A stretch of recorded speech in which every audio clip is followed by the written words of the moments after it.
বাংলাদেশিদের জন্য মালয়েশিয়ার শ্রমবাজার পুনরায় খোলার আনুষ্ঠানিক প্রস্তুতি চলছে। তবে এবার পুরো প্রক্রিয়া ও খরচের নিয়মে ব্যাপক পরিবর্তন আনা হয়েছে, যাতে সব অভিবাসন ব্যয়ের দায়ভার সরাসরি নিয়োগকর্তার উপর থাকে এবং দালালের দৌরাত্ম্য রুখতে কৃত্রিম বুদ্ধিমত্তা যুক্ত করা হয়েছে। ভিসা আবেদন ও কাজের নিয়মাবলী সম্পর্কে বিস্তারিত জানতে মাই ভিসা পোর্টাল এবং ইএসডি পোর্টাল ভিজিট করতে পারেন। অপেক্ষার অবসান ঘটিয়ে অবশেষে বাংলাদেশিদের জন্য আবারও খুলছে মালয়েশিয়ার শ্রমবাজারের দুয়ার।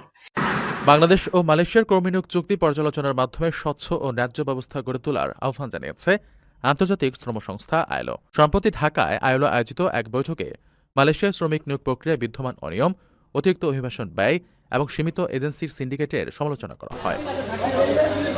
সরকার নির্ধারিত ৭৯,০০০ টাকার বদলে শ্রমিকদের কাছ থেকে প্রায় ৫ লাখ টাকা আদায় এবং বিদেশকে কাজ না পাওয়ার অভিযোগ তুলে ধরা হয়।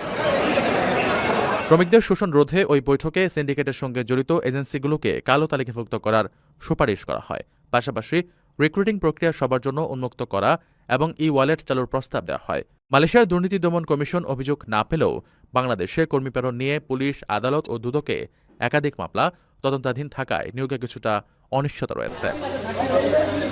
সমালোচনা ও আইনি জটিলতা সত্ত্বেও বাংলাদেশ সম্প্রতি ৪২৩টি রিক্রুটিং এজেন্সির তালিকা মালয়েশিয়ার কাছে পাঠিয়েছে।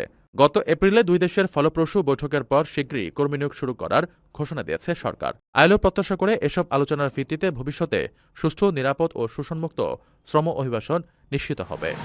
২ বছরের বেশি সময় বন্ধ থাকার পর দুই দেশের সরকারি নীতিগত পর্যায়ে কর্মী পাঠানোর এই প্রক্রিয়াটি চূড়ান্ত হওয়ার পথে রয়েছে। তবে সুখবরের পাশাপাশি প্রবাসীদের জন্য সবচেয়ে বড় আপডেটটি হলো এবার আর আগের মতো দালালের খপ্পরে পড়ে লাখ লাখ টাকা খরচ করতে হবে না।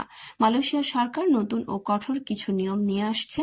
নতুন সিস্টেম অনুযায়ী কর্মী নেওয়ার ক্ষেত্রে অনিয়ম ও দুর্নীতি রোধ করতে কৃত্রিম বুদ্ধিমত্তার ব্যবহার করা হবে।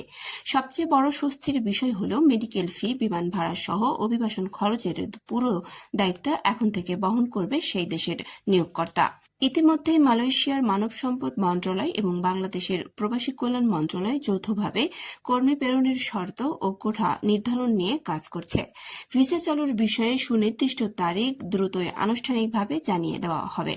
তবে কোনো দালাল চক্র যাতে পুনরায় সাধারণ মানুষের সাথে প্রতারণা করতে না পারে সেই বিষয়ে সবাইকে সর্বোচ্চ সতর্কতা অবলম্বন করার জন্য সরকারের তরফ থেকে বারবার নির্দেশনা দেওয়া হচ্ছে। ভিসা প্রসেসিং, প্রয়োজনীয় কাগজপত্র এবং নতুন নিয়ম কানুনের সঠিক আপডেট জানতে অবশ্যই বাংলাদেশ জনশক্তি কর্মসংস্থান ও প্রশিক্ষণ ব্যুরো বিএমইটি-এর মালয়েশিয়ার ইমিগ্রেশন বিভাগের মতো সরাসরি সরকারি নির্ভরযোগ্য মাধ্যমগুলোতে চোখ রাখুন। কর্মী নিয়োগের ক্ষেত্রে নতুন নিয়ম, অভিবাসন খরচের পরিবর্তন এবং সার্বিক প্রক্রিয়া নিয়ে বিস্তারিত জানতে অবশ্যই আমাদের চ্যানেলটিতে চোখ রাখুন। তো বন্ধুরা, সকলেই ভালো থাকুন। দেখা হচ্ছে পরবর্তী কোনো আপডেটে। অবশ্যই আমাদের চ্যানেলটি সাবস্ক্রাইব করে রাখবেন, কারণ আমাদের এই চ্যানেলে মালয়েশিয়া দেশের পাশাপাশি বিভিন্ন দেশ সম্পর্কে আমরা এই চ্যানেলে আলোচনা করে থাকি। তো বন্ধুরা, ভিডিওটি এখানেই শেষ করছি। দেখা হচ্ছে পরবর্তী কোনো আপডেটে। সকলেই ভালো থাকবেন, সুস্থ থাকবেন। আল্লাহ হাফেজ।